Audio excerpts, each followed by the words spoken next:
السلام علیکم۔ آج منگل ہے اور جنوری کی 31 تاریخ۔ پاکستان میں عصر شام کے 7، بھارت میں 7:30، اور یہاں ہمارے اسٹوڈیوز کی گھڑیوں میں صبح کے 9 بج رہے ہیں۔ وائس آف امریکہ واشنگٹن کی اردو سروس سے میں ہوں خالد حمید، خبروں کے ایک بلیٹن کے ساتھ۔ پاکستان کے صوبے خیبر پختونخوا کے دارالحکومت پشاور کے علاقے پولیس لائنز میں سوموار کے روز ہونے والے خودکش حملے کے بعد شروع کی جانے والی کارروائیاں مکمل ہو گئی ہیں، اور حکام نے تصدیق کی ہے کہ اس واقعے میں اب تک 95 افراد موت کا شکار ہو گئے اور 221 کے زخمی ہونے کی اطلاع ہے۔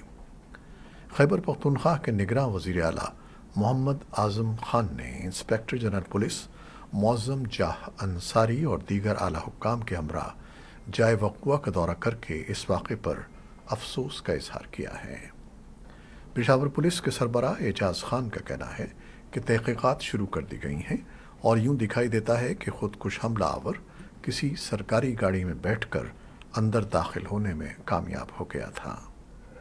ادھر خیبر پختونخوا میں سیکیورٹی کی صورتحال مزید سخت کر دی گئی ہے، جبکہ پولیس لائن سمیت سول سیکریٹریٹ میں داخل ہونے والی تمام سرکاری گاڑیوں کی مکمل تلاشی لینے کی ہدایت کی گئی ہے۔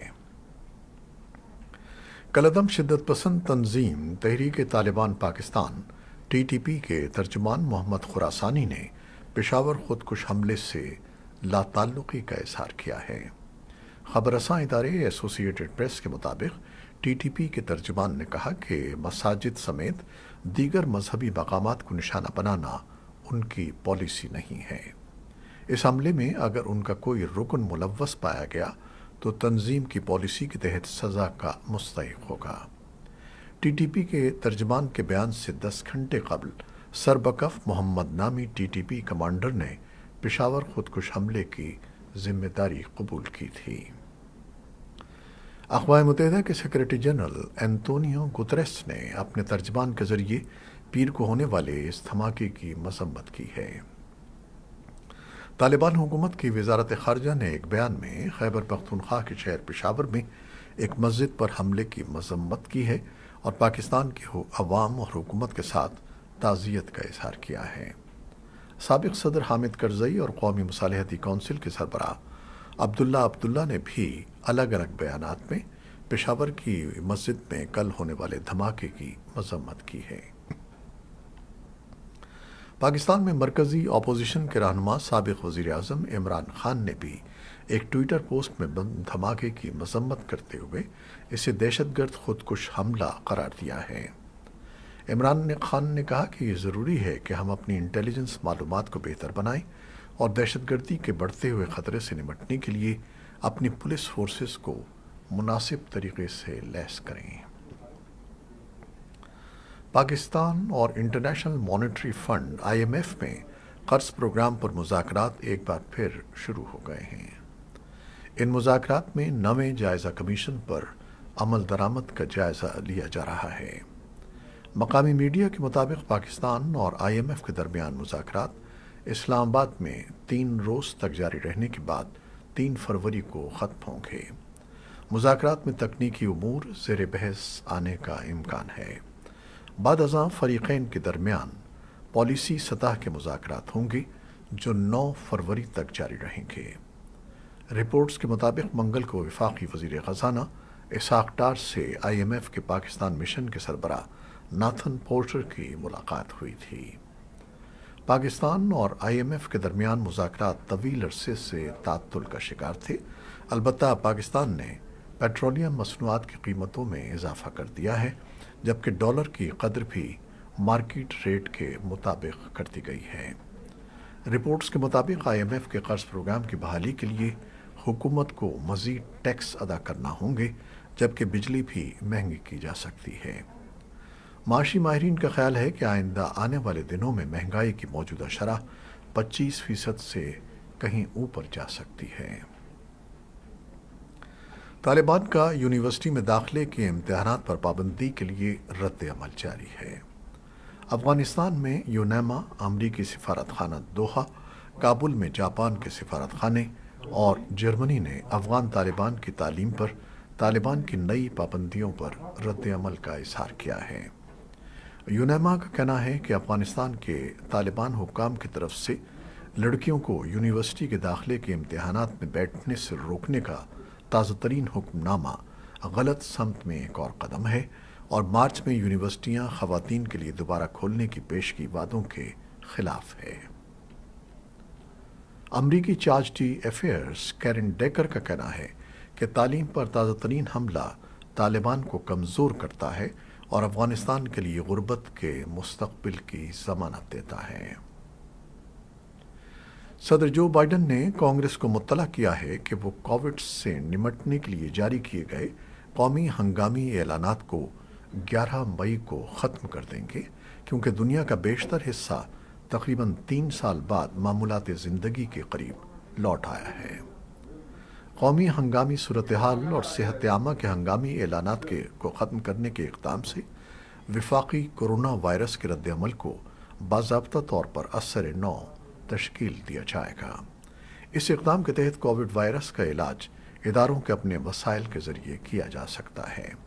یہ صورتحال اس وقت سامنے آئی ہے جب قانون سازوں نے ان ہنگامی حالات کو پہلے ہی ختم کر دیا ہے جن کے تحت وبائی امراض کے دوران لاکھوں امریکیوں کی انشورنس کی گئی تھی۔ صدر جو بائیڈن نے کہا ہے کہ وہ یوکرین کو روس کے خلاف جنگ میں استعمال کے لیے F-16 لڑاکا طیارے فراہم نہیں کریں گے۔ بائیڈن نے یہ بات یوکرینی حکام کے اس بیان کے بعد کہی ہے جس میں یوکرین کے ایک دفاعی اہلکار نے اندیا دیا تھا کہ یوکرین امریکہ سے F-16 طیارے حاصل کرنے کا ارادہ رکھتا ہے۔ یوکرین کے وزیر دفاع کے ایک مشیر یوری ساک نے گزشتہ ہفتے خبر رساں ادارے رائٹرز کو بتایا تھا کہ یوکرین نے جنگی ٹینکوں کی فراہمی کے بعد F-16 جیسے لڑاکا طیاروں کے حصول کے لیے منصوبہ بنایا ہے۔ پیر کو پولینڈ کے وزیر اعظم میتیو زوماراکی نے یوکرین کے لیے فوجی تعاون کے آنے والے دنوں میں مزید وعدوں کے امکان کی طرف اشارہ کرتے ہوئے کہا تھا کہ یوکرین کی دفاعی طاقت کو مضبوط بنانے کے لیے کوئی بھی سرگرمی نیٹو شراکت داروں کے ساتھ مشاورت کے تحت ہے۔ نیٹو کے سیکریٹری جنرل جانس اسٹولٹنبرگ نے آج منگل کو جاپان کا دورہ کرتے ہوئے روس کے یوکرین پر حملے کے وسیع ممکنہ اثرات پر زور دیتے ہوئے کہا کہ جو آج یورپ میں ہو رہا ہے وہ کل مشرقی ایشیا میں بھی ہو سکتا ہے۔ اسٹولٹنبرگ نے جاپانی وزیر اعظم فومیو کشیدا کے ساتھ ایک مشترکہ نیوز کانفرنس میں صحافیوں کو بتایا کہ اگر صدر پوٹن یوکرین جنگ میں جیت جاتے ہیں تو اس سے یہ پیغام جائے گا کہ آمرانہ حکومتیں وحشیانہ طاقت کے ذریعے اپنے مقاصد حاصل کر سکتی ہیں۔ ادھر محاذ جنگ پر پیر کو یوکرین نے کہا کہ روسی حملوں میں گزشتہ 24 گھنٹوں کے دوران اس کے مزید 5 شہری ہلاک اور 13 زخمی ہو گئے، لیکن مشرقی یوکرین میں دونوں فریق سخت لڑائی میں تعطل کا شکار رہے۔ امریکی وزیر خارجہ اینٹنی بلنکن آج فلسطینی صدر محمود عباس سے ملاقات کر رہے ہیں جو ان کے خطے کے دورے کا ایک حصہ ہے۔ بلنکن نے اپنے اس دورے میں اسرائیلیوں اور فلسطینیوں پر زور دیا ہے کہ وہ کشیدگی کو کم کریں۔ امریکی محکمہ خارجہ نے کہا کہ بلنکن سینئر فلسطینی حکام کے ساتھ 2 ریاستی حل کے ساتھ ساتھ سیاسی اصلاحات کی اہمیت پر بات کریں گے۔ بلنکن نے منگل کو مغربی کنارے کے اپنے دورے سے پہلے یروشلم میں اسرائیلی وزیر دفاع یوو گیلنٹ سے ملاقات کی اور بات چیت کے آغاز میں کہا کہ اسرائیل کی سلامتی کے لیے امریکی وابستگی مضبوط ہے۔ بلنکن نے پیر کو اسرائیلی وزیر اعظم بنجامن نیتن یاہو سے ملاقات کے بعد کہا کہ امریکہ پرعزم ہے کہ فلسطینیوں اور اسرائیلیوں کو آزادی، سلامتی، انصاف اور وقار کے مساوی مواقع حاصل رہیں۔ بلنکن نے کہا کہ ہم اب تمام فریقوں پر زور دے رہے ہیں کہ وہ امن بحال کرنے، کشیدگی کو کم کرنے کے لیے فوری اقدامات کریں۔ ہم اس بات کو یقینی بنانا چاہتے ہیں کہ ایک ایسا ماحول بنایا جا سکے جہاں ہم اسرائیلیوں اور فلسطینیوں کے لیے یکساں طور پر تحفظ کا احساس بحال کرنا شروع کر سکیں جس کی اس وقت یقیناً بہت کمی ہے۔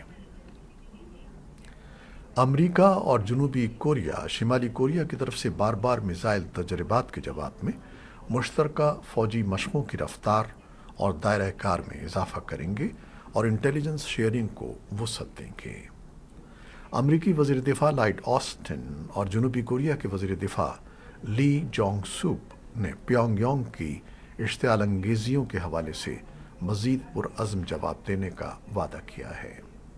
آسٹن نے سول میں وزارت قومی دفاع میں 1 گھنٹے طویل میٹنگ کے بعد ایک مشترکہ نیوز کانفرنس کے دوران جنوبی کوریا کے حکام کو یقین دلایا کہ واشنگٹن کا عزم مستحکم ہے اور پینٹاگون اپنے دیرینہ اتحادی کا دفاع کرنے کے لیے امریکی دفاعی صلاحیتوں کا بھرپور استعمال کرے گا۔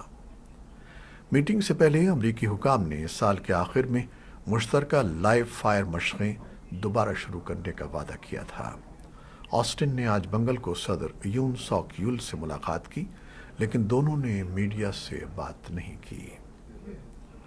ترکی میں امریکی سفارت خانے نے امریکیوں کو استنبول میں گرجا گھروں، عبادت گاہوں اور سفارتی مشنوں کے خلاف ممکنہ حملوں سے پیر کے روز خبردار کیا۔ یورپ میں قرآن کو نظر آتش کرنے کے واقعات کے بعد 4 دنوں میں اس طرح کا یہ دوسرا نوٹس ہے۔ امریکی سفارت خانے نے ایک تازہ ترین سیکیورٹی الرٹ میں کہا کہ دہشت گردوں کی طرف سے ممکنہ جوابی حملے ان علاقوں میں ہو سکتے ہیں جہاں مغربی باشندوں کی آمد و رفت رہتی ہے۔ بیان میں مزید کہا گیا ہے کہ ترک حکام اس معاملے کی تحقیقات کر رہے ہیں۔ ترکی نے بھی اپنے شہریوں کو امریکہ اور یورپ میں ممکنہ اسلاموفوبک، زینوفوبک اور نسل پرستانہ حملوں کے بارے میں خبردار کیا ہے۔ آذربائیجان نے پیر کے روز کہا ہے کہ وہ ایران میں اپنے سفارت خانے کا کام معطل کر رہا ہے۔ جمعے کے روز ایک مسلح شخص نے مشن پر حملہ کر دیا، جس میں 1 گارڈ ہلاک اور 2 دیگر زخمی ہو گئے۔ ایران نے کہا ہے کہ جمعے کو ہونے والا حملہ ذاتی وجوہات کی بنا پر کیا گیا تھا، تاہم باکو نے اسے دہشت گردی کی کارروائی قرار دیا ہے۔ آذربائیجان کی وزارت خارجہ کے ترجمان ایگزون خاکیزادہ نے فرانسیسی خبر رساں ادارے کو بتایا کہ ایران میں آذربائیجان کے سفارت خانے کے عملے اور ان کے اہل خانہ کے انخلاء کے بعد کام عارضی طور پر معطل کر دیا گیا ہے۔ انہوں نے کہا کہ اس کا یہ مطلب نہیں ہے کہ سفارتی تعلقات منقطع ہو گئے ہیں۔ انہوں نے مزید کہا کہ ایرانی شہر تبریز میں باکو کا قونصلیٹ جنرل کام کر رہا ہے۔ امریکہ نے اس ناقابل قبول تشدد کی مذمت کی ہے اور فوری تحقیقات پر زور دیا ہے۔ روس کی وزارت خارجہ نے کہا ہے کہ ماسکو کو اس حملے پر حیرت ہے۔ پوپ فرانسس آج وسطی افریقہ کے دورے کا آغاز کر رہے ہیں، جس کا مقصد خطے میں سب سے زیادہ تشدد سے دوچار 2 ممالک کے لیے امن کا پیغام دے سکیں۔ 86 سالہ پوپ کا 6 روزہ دورہ جمہوریہ کانگو سے شروع ہوگا، جہاں وہ دارالحکومت کنشاسا کے ہوائی اڈے پر ایک اجتماعی دعا کرائیں گے۔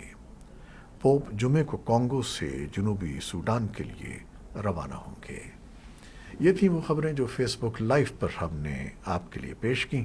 ہماری ویب سائٹ، یوٹیوب اور پوڈ کاسٹ پر یہ بلیٹن آپ کے لیے پوسٹ کر دیا جاتا ہے۔